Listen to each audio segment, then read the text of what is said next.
Hi ಎಲ್ರಿಗೂ ನಮಸ್ಕಾರ. Dwarka children's hospital ಬೀದರ್ಗೆ ಸ್ವಾಗತ. ಈ ಹಾಸ್ಪಿಟಲ್ ಅಲ್ಲಿ ಎಲ್ಲ ರೀತಿಯಾದ ಫೆಸಿಲಿಟೀಸ್ ನಿಮಗೆ ಸಿಗುತ್ತೆ. NICU, ventilator, general ward, day care, children's OT, medical, vaccination, ambulance service, normal delivery, nebulisation, ಈ ರೀತಿ ಹಲವಾರು ಫೆಸಿಲಿಟೀಸ್ ನಿಮಗೆ ಸಿಗುತ್ತೆ. ಅಷ್ಟೇ ಅಲ್ಲದೆ ನಿಮಗೋಸ್ಕರ ಇನ್ಫ್ಯಾಕ್ಟ್ ಚೈಲ್ಡ್ ಸ್ಕ್ರೀನಿಂಗ್ ಕೂಡ ಇದೆ. Cough, fever, thyroid, diabetes, malaria, jaundice, typhoid, so ಈ ರೀತಿ ಹಲವಾರು ಪ್ರಾಬ್ಲಮ್ಸ್ಗೆ ಇಲ್ಲಿ ನಿಮಗೆ ಪರ್ಫೆಕ್ಟ್ ಸೊಲ್ಯೂಷನ್ ಸಿಗುತ್ತೆ. ಇಲ್ಲಿ ತುಂಬಾನೇ ಸ್ಪೆಷಲೈಸ್ಡ್ ಹಾಗೂ ಎಕ್ಸ್ಪೀರಿಯನ್ಸ್ ಡಾಕ್ಟರ್ಸ್ ನಿಮಗೆ ಟ್ರೀಟ್ಮೆಂಟ್ ಕೊಡ್ತಾರೆ. ಒಳ್ಳೆ ಹೆಲ್ತ್ ಎಷ್ಟು ಇಂಪಾರ್ಟೆಂಟು, ಚಾಯ್ಸ್ ಆಫ್ ಹಾಸ್ಪಿಟಲ್ ಅಷ್ಟೇ ಇಂಪಾರ್ಟೆಂಟು. ಸೊ ಚೂಸ್ ಮಾಡಿ ದ್ವಾರಕಾ ಚಿಲ್ಡ್ರನ್ಸ್ ಹಾಸ್ಪಿಟಲ್ ಬೀದರ್.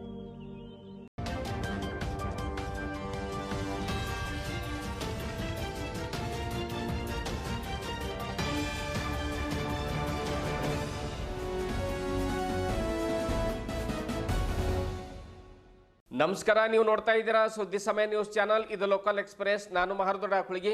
ಮತ್ತೆ ಹೊಸ ಹೊಸ ಸುದ್ದಿಗಳನ್ನು ತೆಗೆದುಕೊಂಡು ನಾವು ನಿಮ್ಮ ಮುಂದೆ ಬರ್ತಾ ಇದ್ದೀವಿ. ಈ ದಿನದ ಪ್ರಮುಖ ಹೆಡ್ಲೈನ್ಸ್ಗಳನ್ನು ನೋಡ್ಕೊಂಡು ಬರೋಣ. ದೇಶದಲ್ಲಿ ಸಮಾನ ನಾಗರಿಕ ಕಾಯ್ದೆ ಜಾರಿಗೆ ತರುವ ಅವಶ್ಯಕತೆ ಇದೆ. ದೇಶದ ಹಿಂದೂಗಳು ಎಚ್ಚರಗೊಳ್ಳಬೇಕಾಗಿದೆ. ಜನರು ರಾಜಕಾರಣಿಗಳ ಹಿಂದೆ ಹೋಗದೆ ಧರ್ಮಗುರುಗಳ ಹಿಂದೆ ಹೋಗಬೇಕು. ಪೂಜ್ಯ ಶ್ರೀ ನರೇಂದ್ರಾಚಾರ್ಯ ಮಹಾರಾಜರು ಜುಕ್ಕಲ್ನಲ್ಲಿ ಅಭಿಮತ. ಮಾಜಿ ಸಚಿವ CT ರವಿ ಅವರ ಮೇಲಿನ ಹಲ್ಲೆ ನಡೆದಿದ್ದಕ್ಕೆ ನಗರದಲ್ಲಿ ಬಿಜೆಪಿ ವತಿಯಿಂದ ಜರುಗಿದ ಪ್ರತಿಭಟನೆ. Amit Shah video cut paste ಮಾಡಿ ಕಾಂಗ್ರೆಸ್ ಗುಂಡಾವರ್ತನೆ ಮಾಡ್ತಾ ಇದೆ, ಅದು ಅವರ ರಕ್ತದಲ್ಲೇ ಇದೆ, ಎಲ್ಲಿಯೂ ಪ್ರಾಸ್ಟಿಟ್ಯೂಟ್ ಪದ ಬಳಕೆಯಾಗಿಲ್ಲ ಎಂದು ಸ್ಪೀಕರ್ ಹೇಳಿದ್ದಾರೆ. ಸೋಮನಾಥ್ ಪಾಟೀಲ್.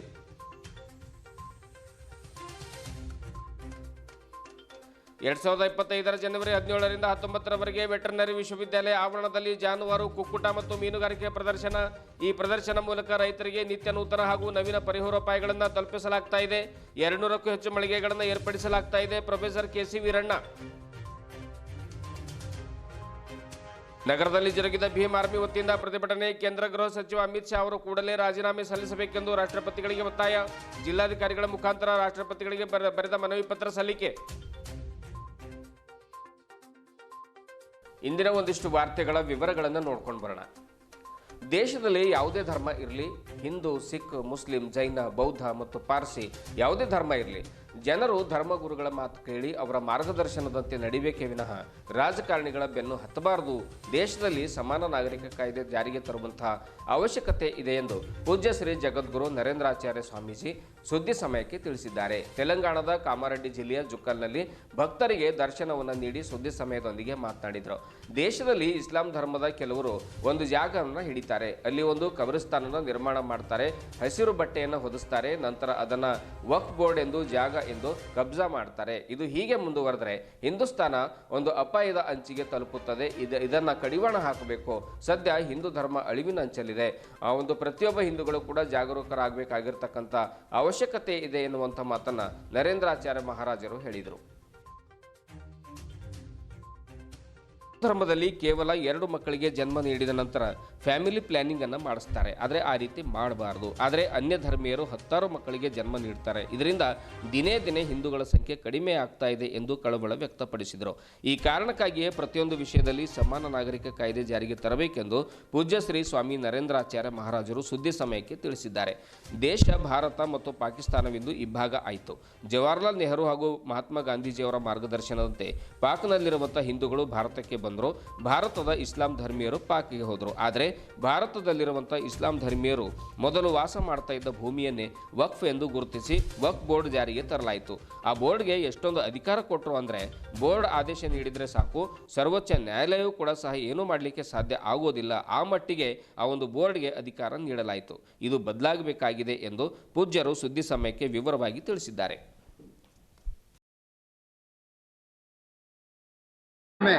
ये देश में मुस्लिम हो, क्रिश्चियन हो, हिंदू हो, उनको समान एक कानून करवा के रहना चाहिए, क्योंकि उनको अलग नहीं, हमारे लिए अलग नहीं. ये क्या प्रकार है? ये भारत देश में हम सब लोग रहते हैं.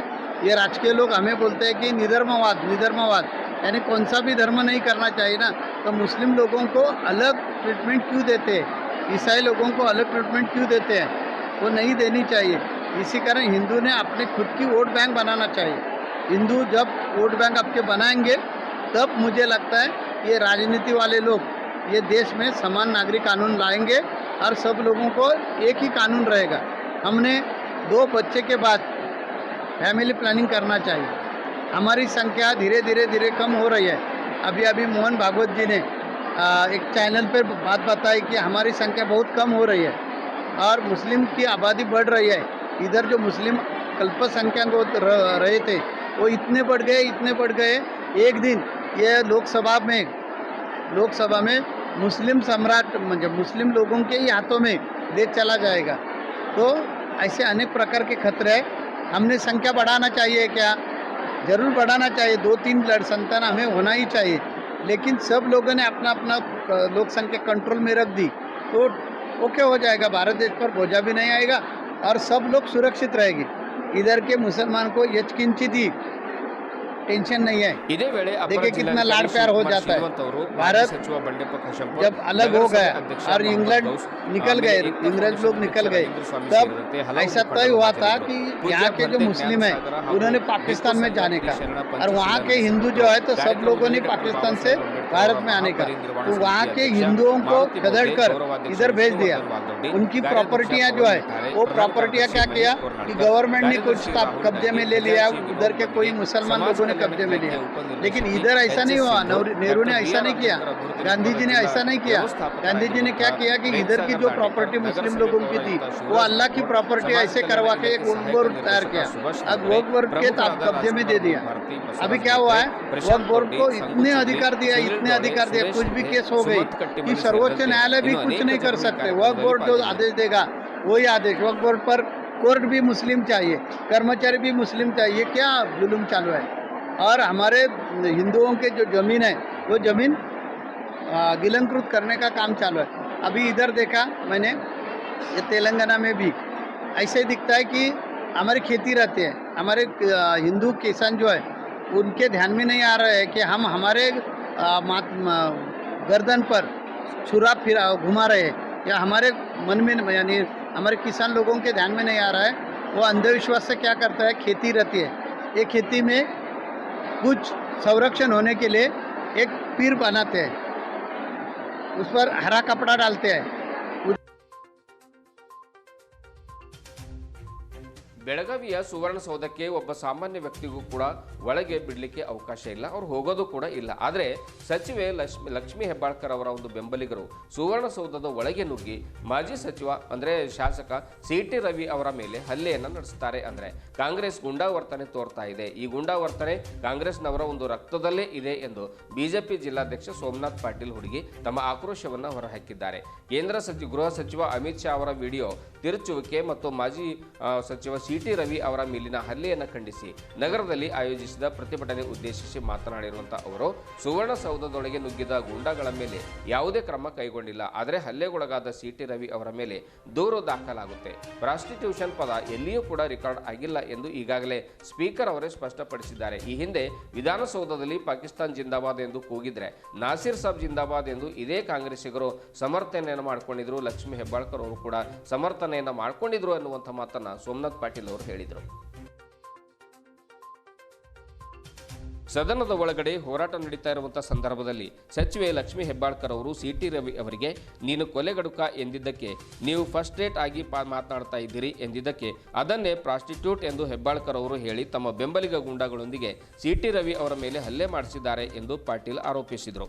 ಇದೇ ವೇಳೆ ಭಾರತೀಯ ಜನತಾ ಪಕ್ಷದ ವಿಭಾಗೀಯ ಸಹ ಪ್ರಭಾರಿಗಳಾದ ಈಶ್ವರ್ ಸಿಂಗ್ ಠಾಕೂರ್, ನಗರ ಘಟಕದ ಅಧ್ಯಕ್ಷರಾಗಿರುವಂತಹ ಶಶಿ ಹೊಸಳ್ಳಿ, ಜಿಲ್ಲಾ ಪ್ರಧಾನ ಕಾರ್ಯದರ್ಶಿ ಪೀರಪ್ಪ ಅವರಾದೆ, ಗುರುನಾಥ್ ಜಾಂತಿಕರ್, ರಾಜ್ಕುಮಾರ್ ನೆಮ್ತಾಬಾದ್, ವೀರು ದಿಗ್ವಾಲ್, ಸ್ವಾಮಿದಾಸ್ ಕೆಂಪೇನವರು ಸೇರಿದಂತೆ ಹಲವರು ಉಪಸ್ಥಿತರಿದ್ದರು. ಇವತ್ತು ಬೆಳಗಾವಿನಲ್ಲಿ ಯಾರಿಗೂ ಶ್ರೀಸಾಮಾನ್ಯರಿಗೆ ಒಳಗೆ ಹೋಗ್ಲಿಕ್ಕೆ ಬಿಡಲ್ಲ. ಯಾರು ನಮಗೆ ರಿಸರ್ವೇಷನ್ ಬೇಕಂತ ಹೋರಾಟ ಮಾಡ್ತಾ ಇದ್ದಾರೆ, ಪಂಚಮಶಾಲಿಗಳು ಅವ್ರ ಮೇಲೆ ಲಾಠಿ ಚಾರ್ಜ್ ಮಾಡ್ತಾರೆ, ಅವ್ರಿಗೆ ಆ ವಿಧಾನಸಭಾ ಸಮೀಪ ಬರ್ಬಿಡಲ್ಲ. ಆದ್ರೆ ಇವತ್ತು ಲಕ್ಷ್ಮೀ ಹೆಬ್ಬಾಳ್ಕರ್ ಗುಂಡಾಗಳು ಒಳಗಡೆ ಉಳಿದು ಆ ವಿಧಾನ ಪರಿಷತ್ನ ಸದಸ್ಯರು, ಮಾಜಿ ಮಂತ್ರಿಗಳು, ಹಿಂದೂ ಹೋರಾಟಗಾರ, ದತ್ತಮಾಲೆಯಿಂದ ಇಡೀ ರಾಜ್ಯಾದ್ಯಂತ ಖ್ಯಾತಿಯಾಗಿರುವಂಥ ಒಂದು ಸಿ.ಟಿ. ರವಿಯವರ ಮೇಲೆ ಆ ಮಾರ್ಷಲ್ಗಳ ಎದುರುಗಡೆ ಹಲ್ಲೆ ಮಾಡಿರೋದು ನಾವು ನೀವೆಲ್ಲ ಮಾಧ್ಯಮದಲ್ಲಿ ನೋಡಿದ್ದೀವಿ. ಇಂಥ ಗುಂಡಾ ಪ್ರವೃತ್ತಿಯ ಕಾಂಗ್ರೆಸ್ನವರು ಪೊಲೀಸರ ದುರುಪಯೋಗವನ್ನು ಪಡಿಸ್ಕೊಂಡು ಕೇಸ್ ಮಾಡಬೇಕಾಗಿದ್ರೆ ಅಲ್ಲೇ ಮಾಡ್ಬೋದಿತ್ತು. ಅವರು ಎಲ್ಲ ವಿಧಾನಸಭೆಗಳಲ್ಲಿ ಒಂದು ಪೊಲೀಸ್ ಸ್ಟೇಷನ್ ಇದೆ, ಬೆಂಗಳೂರು ವಿಧಾನಸಭೆಯಲ್ಲೂ ಕೂಡ ಒಂದು ಪೊಲೀಸ್ ಸ್ಟೇಷನ್ ಇದೆ. ಆದರೆ ಅಲ್ಲಿಂದ ದೂರ ಖಾನಾಪುರಕ್ಕೆ ಹೋಗ್ತಾರೆ, ಅಲ್ಲೂ ಒಯ್ದು ಕೇಸ್ ಮಾಡಲ್ಲ, ನಾವು ಎದಕ್ಕಾಗಿ ತಂದಿದ್ದೀವಿ ಅಂತ ಹೇಳಲ್ಲ. ಸ್ವತಃ ಸಿ.ಟಿ. ರವಿಯವರು ಮಾಧ್ಯಮದ ಮುಂದೆ ಹೇಳಿದ್ದಾರೆ. ಇವತ್ತು ಭಾರತೀಯ ದಂಡ ಸಂಹಿತೆ ಪ್ರಕಾರ ನಾವು ಯಾರಿಗೆ ಅರೆಸ್ಟ್ ಮಾಡಬೇಕಾದ್ರೆ ಕೇಸ್ ಮಾಡಬೇಕಾದ್ರೆ ಏನಕ್ಕೆ ಮಾಡ್ತಾ ಇದ್ದೀವಿ ಅಂತ ಹೇಳಬೇಕನ್ನುವಂಥ ಒಂದು ನಿಯಮ ಇದೆ ಅಂತ ನಮ್ಮೆಲ್ಲರಿಗೂ ಗೊತ್ತಿದೆ. ಆದರೆ ಅದೇನು ಯಾವುದನ್ನು ತಿಳಿಸಲ್ಲ. ವಿರೋಧ ಪಕ್ಷದ ನಾಯಕರು ಹೋಗಿದ್ದಾರಲ್ಲಿ. ನಮ್ಮ ಅನೇಕ MLAಗಳು, ಬಸವನಗೌಡ ಯಾತ್ನಾಳ್ ಅವರು, ಅರವಿಂದ್ ಬೆಲ್ಲದವರು, 4 ಜನ MLAಗಳು MLCಗಳು ಅಲ್ಲೇ ಇದ್ದಾರೆ. ಅವರಿಗೆ ಪೊಲೀಸ್ ಸ್ಟೇಷನ್ ಕಟ್ಟಿ ಮೇಲೆ ಕೂಡಿಸಿದ್ದಾರೆ. ವಿರೋಧ ಪಕ್ಷ ನಾಯಕರಿಗೆ ಮುಖ್ಯಮಂತ್ರಿಗಳಿಗೆ ಇದ್ದಷ್ಟು ಒಂದು ಗೌರವ ಮತ್ತು ಹಕ್ಕು ಇರುತ್ತೆ. ಆದರೆ ಆ ವಿರೋಧ ಪಕ್ಷ ನಾಯಕರಿಗೆ ಆ ಕಟ್ಟಿ ಮೇಲೆ ಕೂಡಿಸಿ ಅಲ್ಲಿರುವಂಥ SP, ಆ ಕಮಿಷನರ್ ಎಡ ಮಾರ್ಟಿನ್ ಫೋನ್ನಲ್ಲಿ ಅವ್ರ ಎದುರುಗಡೆ ತಿರುಗಾಡ್ತಾ ಇದ್ದಾರೆ. ಅವ್ರಿಗೆ ಮೇಲ್ಗಡೆ ಆಕಾಗಳಿಂದ ಆದೇಶ ಬರ್ತಾ ಇದೆ ಏನು ಮಾಡಬೇಕು ಏನಿಲ್ಲ ಅಂತೇಳಿ. CT ರವಿಯವರ ಹಣಿಗೆ ಗಾಯ ಆಗಿದೆ, ನೆತ್ತರ ಸೋರ್ತಾ ಇದೆ, ಬಾಯಿವರೆಗೆ ನೆತ್ತರ ಬಂದಿದೆ. 11:45 ಪೊಲೀಸ್ ಗಾಡಿಯಲ್ಲಿ 12:30 ಸುಮಾರಿಗೆ ಪೊಲೀಸ್ ಗಾಡಿಯಲ್ಲಿ ಕೂಡಿಸಿ 2.5 ಗಂಟೆವರೆಗೆ ಅವ್ರಿಗೆ ಯಾವುದೇ ಟ್ರೀಟ್ಮೆಂಟ್, ಫಸ್ಟ್ ಏಡ್ ಟ್ರೀಟ್ಮೆಂಟ್ ಕೊಡುವಂಥ ಒಂದು ಸೌಜನ್ಯತೆ ಆ ಪೊಲೀಸರು ಇವತ್ತು ತೋರಿಸಿಲ್ಲ. ಅಂದರೆ ಇವರು ಎಷ್ಟು ಆ ಕಾಂಗ್ರೆಸ್ನವರ ಮಾತನ್ನು ಕೇಳ್ಕೊಳ್ಳೋದು ಏನಾಗ್ತದೆ ಆಗಲಿ ಅನ್ನುವಂಥ ಒಂದು ಮಟ್ಟಕ್ಕೆ CT ರವಿಯವರು ರಸ್ತೆ ಮೇಲ್ಗಡೆ ಕುಂತು ಹೋರಾಟ ಮಾಡಿದ್ದಾರೆ. ಇವರು ನನಗೆಲ್ಲೋ ಹೊಡೆದಾಕ್ತಾರೆ ಅನ್ನುವಂಥ ಒಂದು ವಿಷಯವನ್ನು ಕೂಡ ತಿಳಿಸಿದ್ದಾರೆ. ಇಂಥ ಪರಿಸ್ಥಿತಿ ಒಬ್ಬ ಮಾಜಿ ಮಂತ್ರಿಗೆ, ಒಬ್ಬ ರಾಷ್ಟ್ರ ನಾಯಕನಿಗೆ ಆಗುತ್ತೆ ಅಂತಂದರೆ ಇದು ಭಾಳ ದುರ್ದೈವದ ಸಂಗತಿ. ಇವತ್ತು ಕಾಂಗ್ರೆಸ್ ಈ ಸಂವಿಧಾನದ ಕೊಲೆಯನ್ನು ಮಾಡುವಂಥ ಕೆಲಸ ಮಾಡ್ತಾ ಇದೆ. ಅದಕ್ಕಾಗಿ ಇವತ್ತು ನಾವು ನಮ್ಮ ರಾಜ್ಯಾಧ್ಯಕ್ಷರ ಆದೇಶದ ಮೇರೆಗೆ ಇವತ್ತು ಈ ಒಂದು ಸಾಂಕೇತಿಕ ಹೋರಾಟವನ್ನು ಹಮ್ಮಿಕೊಂಡಿದ್ದೀವಿ. ನಮ್ಮ ಬೇಡಿಕೆ ಏನು ಅಂದರೆ ಇವತ್ತು ಕಾನೂನು ಮತ್ತು ಸುವ್ಯವಸ್ಥೆ ಅನ್ನೋದು ರಾಜ್ಯದಲ್ಲಿ ಇಲ್ಲ. ಇವತ್ತು ಯಾವ ಗುಂಡಾಗಳು ಆ ವಿಧಾನಸಭೆಯಲ್ಲಿ ಹೋಗಿ ಹಲ್ಲೆ ಮಾಡಿದ್ದಾರೋ ಅವ್ರ ಮೇಲೆ ಯಾವುದೂ ಕ್ರಮ ಇಲ್ಲ. ಮನವಿ ಪತ್ರದಲ್ಲಿ ಇಡೀ ರಾತ್ರಿ ಎಲ್ಲ ಕಡೆ ಬಿಜಾಪುರವರೆಗೆ ಅಡ್ಡಾಡಿಸ್ಕೊಂಡಿದ್ದಾರೆ. ಮುಂಜಾನೆ ಒಯ್ದು ಜಿಲ್ಲಾ ಆಸ್ಪತ್ರೆಯಲ್ಲಿ ಅವ್ರಿಗೆ ವೈದ್ಯಕೀಯ ಪರೀಕ್ಷೆ ಮಾಡಿಸಬೇಕಾಗಿತ್ತು, ಅಷ್ಟೆಲ್ಲ ಹತ್ತಿರಲಿದೆ. ಆದರೆ ಅವ್ರಿಗೆ ವೈದ್ಯ ಯಾವುದೋ ಕಮ್ಯುನಿಟಿ ಹೆಲ್ತ್ ಸೆಂಟರ್ನಲ್ಲಿ ಚಿಕಿತ್ಸೆಯನ್ನು ಮಾಡಿಸಿದ್ದಾರೆ. ಇಷ್ಟು ನಾಚಿಕೆಗೆಟ್ಟಂಥ ಒಂದು ಕಾಂಗ್ರೆಸ್ ವಿರುದ್ಧ ಇವತ್ತು ನಾವು ರಾಜ್ಯಪಾಲರಿಗೆ ಒಂದು ಮನವಿಯನ್ನು ಜಿಲ್ಲಾಧಿಕಾರಿಗಳ ಮುಖಾಂತರ ಸಲ್ಲಿಸ್ತಾ ಇದ್ದೀವಿ. ಈ ಸರ್ಕಾರದ ಅವಧಿಯನ್ನು ಆದಷ್ಟು ಬೇಗ ಕೊನೆಗೊಳಿಸಬೇಕು, ಇದನ್ನು ವಜಾಗೊಳಿಸಬೇಕು. ಜೊತೆಯಲ್ಲಿ ಯಾರು ಆ ಒಂದು ನಮ್ಮ ನಾಯಕರ ಮೇಲೆ ವಿಧಾನಸೌಧದ ಒಳಗಡೆ ಬಂದು ಹಲ್ಲೆ ಮಾಡಿದ್ದಾರೆ ಅವರನ್ನು ಕೂಡಲೇ ಅವ್ರ ಮೇಲೆ ಶಿಸ್ತು ಕ್ರಮ ಕೈಗೊಳ್ಳಬೇಕು, ಅವ್ರ ವಿರುದ್ಧ ಕ್ರಮ ಕೈಗೊಳ್ಳಬೇಕು ಮತ್ತು CT ರವಿ ಅವರನ್ನು ಕೂಡಲೇ ಬೇಷರತ್ತಾಗಿ ಬಿಡುಗಡೆ ಮಾಡಬೇಕು. ಕರ್ನಾಟಕ ಪಶುವೈದ್ಯಕೀಯ ಪಶು ಹಾಗೂ ಮೀನುಗಾರಿಕೆ ವಿಜ್ಞಾನಗಳ ವಿಶ್ವವಿದ್ಯಾಲಯವು ಜಾನುವಾರು, ಕುಕ್ಕುಟ ಹಾಗೂ ಮೀನುಗಾರಿಕೆ ಪ್ರದರ್ಶನ 2025 ಜನವರಿ 17ರಿಂದ 19ರವರೆಗೆ 3 ದಿವಸಗಳ ಕಾಲ ಆಯೋಜನೆಗೆ ಸಜ್ಜಾಗ್ತಾ ಇದೆ. ಗ್ರಾಮೀಣ ಸಮೃದ್ಧಿ ಮತ್ತು ಜೀವನೋಪಾಯ ಭದ್ರತೆಗಾಗಿ ಪಶುಪಾಲನೆ ಮತ್ತು ಮೀನುಗಾರಿಕೆ ಎಂಬ ಒಂದು ಘೋಷವಾಕ್ಯದೊಂದಿಗೆ ಆಯೋಜಿಸಿರುವಂತಹ ಈ ಪ್ರದರ್ಶನ ರೈತರಿಗೆ ನಿತ್ಯ ನೂತನ ಹಾಗೂ ನವೀನ ಪರಿಹಾರೋಪಾಯಗಳನ್ನು ತಲುಪಿಸಲಿಕ್ಕೆ ಯೋಜಿತವಾದ ವಿಸ್ತರಣಾ ಕಾರ್ಯಕ್ರಮವಾಗಿದೆ ಎಂದು ವಿಶ್ವವಿದ್ಯಾಲಯದ ಕುಲಪತಿಗಳಾಗಿರುವಂತಹ ಪ್ರೊಫೆಸರ್ KC ವೀರಣ್ಣ ಅವರು ತಮ್ಮ ವಿಡಿಯೋ ಹೇಳಿಕೆ ಮೂಲಕ ತಿಳಿಸಿದ್ದಾರೆ. ರೈತರ ಅನುಕೂಲಕ್ಕಾಗಿ ಹಲವು ವೈಶಿಷ್ಟ್ಯತೆಗಳನ್ನು ಒಳಗೊಂಡ ಈ ಪ್ರದರ್ಶನ ಸುಮಾರು 200ಕ್ಕಿಂತ ಹೆಚ್ಚು ಮಳಿಗೆಗಳನ್ನು ಇಲ್ಲಿ ಏರ್ಪಡಿಸಲಾಗ್ತಾ ಇದೆ. ಜಾನುವಾರು ಹಾಗೂ ಮೀನುಗಾರಿಕೆಗೆ ಸಂಬಂಧಪಟ್ಟ ಎಲ್ಲಾ ಪರಿಕರಗಳ ಮಾರಾಟಗಾರರು ಹಾಗೂ ಸಂಬಂಧಪಟ್ಟ ಸಂಸ್ಥೆಗಳು ಇದರಲ್ಲಿ ಭಾಗವಹಿಸಿ ತಮ್ಮಲ್ಲಿರುವಂತಹ ತಂತ್ರಜ್ಞಾನಗಳನ್ನು ಪಶುಪಾಲಕರಿಗೆ ಹಾಗೂ ಮೀನುಗಾರರಿಗೆ ತಲುಪಿಸಬಹುದು ಎನ್ನುವಂತಹ ಮಾತನ್ನು ಕೂಡ ಪ್ರೊಫೆಸರ್ KC ವೀರಣ್ಣ ಹೇಳಿದರು. ಕುಕ್ಕುಟ ಹಾಗೂ ಮೀನುಗಾರಿಕೆಯಲ್ಲಿನ ಇತ್ತೀಚಿನ ಬೆಳವಣಿಗೆಗಳನ್ನು ಪರಿಚಯಿಸಿ ಗ್ರಾಮೀಣ ಭಾರತದ ಸಮೃದ್ಧಿಯತ್ತ ಮಹತ್ವದ ಒಂದು ಹೆಜ್ಜೆ ಹಾಕೋಣ ಬನ್ನಿ. ಕಲ್ಯಾಣ ಕರ್ನಾಟಕ ಈ ಅಪರೂಪದ ಮೇಳದಲ್ಲಿ ಭಾಗವಹಿಸಲು ರೈತರು, ಯುವ ಪಶುಪಾಲನಾ ಉದ್ಯಮಿಗಳು, ಮೀನುಗಾರಿಕೆಯ ಆಸಕ್ತರು, ವಿಜ್ಞಾನದ ಉತ್ಸುಕರು, ಸಾಕು ಪ್ರಾಣಿ ಪ್ರಿಯರು, ಜಾನುವಾರು ಹಾಗೂ ಮೀನುಗಾರಿಕೆ ಪರಿಕರಗಳ ಉತ್ಪಾದಕರು ಎಲ್ಲರನ್ನೂ ಜಾನುವಾರು, ಕುಕ್ಕುಟ ಮತ್ತು ಮೀನುಗಾರಿಕೆ ಮೇಳ 2025ಕ್ಕೆ ಹೃತ್ಪೂರ್ವಕವಾಗಿ ಆಹ್ವಾನಿಸುತ್ತೇನೆ ಎಂದಿದ್ದಾರೆ. ಬನ್ನಿ ಭಾಗವಹಿಸಿ ಸಂಪದ್ಭರಿತ ಪಶುಪಾಲನೆಯ ಮೂಲಕ ವಿಕಸಿತ ಭಾರತದೆಡೆಗೆ ಮತ್ತೊಂದು ಹೆಜ್ಜೆ ಹಾಕೋಣ ಎಂದು ಸಭಿಕರಿಗೆ ಮಾನ್ಯ ಕುಲಪತಿಗಳಾಗಿರುವಂತಹ ಪ್ರೊಫೆಸರ್ KC ವೀರಣ್ಣ ಅವರು ಈ ಒಂದು ವಿಡಿಯೋ ಹೇಳಿಕೆ ಮೂಲಕವಾಗಿ ಹೃದಯಪೂರ್ವಕವಾಗಿ ಆಹ್ವಾನವನ್ನು ನೀಡಿದ್ದಾರೆ. ಎಲ್ರಿಗೂ ನಮಸ್ಕಾರ. ಕರ್ನಾಟಕ ಪಶುವೈದ್ಯಕೀಯ ಪಶು ಮತ್ತು ಮೀನುಗಾರಿಕೆ ವಿಜ್ಞಾನಗಳ ವಿಶ್ವವಿದ್ಯಾಲಯವು ತನ್ನ 20ನೇ ಸಂಸ್ಥಾಪನಾ ದಿನಾಚರಣೆಯನ್ನು ತುಂಬ ಅರ್ಥಪೂರ್ಣವಾಗಿ ಆಚರಿಸಲು 2025ನೇ ಸಾಲಿನಲ್ಲಿ ಜನವರಿ 17ರಿಂದ 19ರವರೆಗೆ ಜಾನುವಾರು, ಕುಕ್ಕುಟ ಮತ್ತು ಮತ್ಸ್ಯ ಮೇಳವನ್ನು ಹಮ್ಮಿಕೊಂಡಿದೆ. ಗ್ರಾಮೀಣ ಅಭಿವೃದ್ಧಿ ಮತ್ತು ಜೀವನೋಪಾಯ ಭದ್ರತೆಗಾಗಿ ಪಶುಪಾಲನೆ ಮತ್ತು ಮೀನುಗಾರಿಕೆ ಎಂಬ ಘೋಷವಾಕ್ಯದೊಂದಿಗೆ ಆಯೋಜಿಸಿರುವ ಈ ಪ್ರದರ್ಶನವು ರೈತರಿಗೆ ನಿತ್ಯ ನೂತನ ಹಾಗೂ ನವೀನ ಪರಿಕರಗಳನ್ನು ತಲುಪಿಸಲು ಯೋಜಿತವಾದ ವಿಸ್ತರಣಾ ಕಾರ್ಯಕ್ರಮವಾಗಿದೆ. ರೈತರ ಅನುಕೂಲಕ್ಕಾಗಿ ಹಲವು ವೈಶಿಷ್ಟ್ಯತೆಗಳನ್ನು ಒಳಗೊಂಡ ಈ ಪ್ರದರ್ಶನದಲ್ಲಿ ಸುಮಾರು 200ಕ್ಕೂ ಹೆಚ್ಚು ಮಳಿಗೆಗಳನ್ನು ಏರ್ಪಡಿಸಲಾಗುತ್ತಿದ್ದು ಜಾನುವಾರು ಹಾಗೂ ಮೀನುಗಾರಿಕೆಗೆ ಸಂಬಂಧಪಟ್ಟ ಎಲ್ಲ ಪರಿಕರಗಳ ಮಾರಾಟಗಾರರು ಹಾಗೂ ಸಂಬಂಧಪಟ್ಟ ಸಂಸ್ಥೆಗಳು ಭಾಗವಹಿಸಿ ತಮ್ಮಲ್ಲಿರುವ ತಂತ್ರಜ್ಞಾನವನ್ನು ಪಶುಪಾಲಕರಿಗೆ ಹಾಗೂ ಮೀನುಗಾರರಿಗೆ ತಲುಪಿಸಬಹುದಾಗಿದೆ. ವಿಶೇಷವಾಗಿ ಪ್ರಮುಖ ಜಾನುವಾರು ಮತ್ತು ಮೀನು ತಳಿಗಳ ಪ್ರದರ್ಶನ ಈ ಮೇಳದ ಪ್ರಮುಖ ಆಕರ್ಷಣೆಯಾಗಿದ್ದು, ಸಾಕು ಪ್ರಾಣಿಗಳ ವಿಶೇಷ ಪ್ರದರ್ಶನ ಕೂಡ ಇರಲಿದೆ. ವೈಜ್ಞಾನಿಕ ಸಾಕಾಣಿಕೆ ವಿಧಾನಗಳು, ಜ್ಞಾನವರ್ಧನೆ, ಮೌಲ್ಯವರ್ಧಿತ ಉತ್ಪನ್ನಗಳ ಮಳಿಗೆಗಳು, ಸಾವಯವ ಕೃಷಿ ಮತ್ತು ಸಮಗ್ರ ಕೃಷಿ ಪ್ರಾತ್ಯಕ್ಷಿತೆಗಳನ್ನು ಸೇರಿದಂತೆ ಹಲವಾರು ವಿನೂತನ ಪ್ರಯತ್ನಗಳು ಮೇಳದಲ್ಲಿರುತ್ತವೆ. ಜಾನುವಾರು, ಕುಕ್ಕುಟ ಹಾಗೂ ಮೀನುಗಾರಿಕೆಯಲ್ಲಿನ ಇತ್ತೀಚಿನ ಬೆಳವಣಿಗೆಗಳನ್ನು ಪರಿಚಯಿಸಿ ಗ್ರಾಮೀಣ ಭಾರತದ ಸಮೃದ್ಧಿಯತ್ತ ಮತ್ತೊಂದು ಹೆಜ್ಜೆ ಹಾಕೋಣ ಬನ್ನಿ. ಕಲ್ಯಾಣ ಕರ್ನಾಟಕದ ಈ ಅಪರೂಪದ ಮೇಳದಲ್ಲಿ ಭಾಗವಹಿಸಲು ರೈತರು, ಯುವ ಪಶುಪಾಲನಾ ಉದ್ಯಮಿಗಳು, ಮೀನುಗಾರಿಕೆಯ ಆಸಕ್ತರು, ವಿಜ್ಞಾನದ ಉತ್ಸುಕರು, ಸಾಕುಪ್ರಾಣಿ ಪ್ರಿಯರು, ಜಾನುವಾರು ಹಾಗೂ ಮೀನುಗಾರಿಕೆ ಪರಿಕರಗಳ ಉತ್ಪಾದಕರು ಎಲ್ಲರನ್ನೂ ಜಾನುವಾರು, ಕುಕ್ಕುಟ ಮತ್ತು ಮೀನುಗಾರಿಕೆ ಮೇಳ 2025ಕ್ಕೆ ಹೃತ್ಪೂರ್ವಕವಾಗಿ ಆಹ್ವಾನಿಸುತ್ತೇನೆ. ಬನ್ನಿ, ಭಾಗವಹಿಸಿ ಸಂಪದ್ಭರಿತ ಪಶುಪಾಲನೆಯ ಮೂಲಕ ವಿಕಸಿತ ಭಾರತದೆಡೆ ಮತ್ತೊಂದು ಹೆಜ್ಜೆ ಹಾಕೋಣ. ಎಲ್ಲರಿಗೂ ನಮಸ್ಕಾರ. ಇದುವರೆಗೂ ಸುದ್ದಿ ಕೊಟ್ಟಿರುವ ನಾನು ಮಹರ್ದೊಡ ಕುಳಿಗೆ. ಮತ್ತೆ ಮುಂದಿನ ವಾರ್ತೆಗಳೊಂದಿಗೆ ಭೇಟಿಯಾಗೋಣ. ವಂದನೆಗಳು.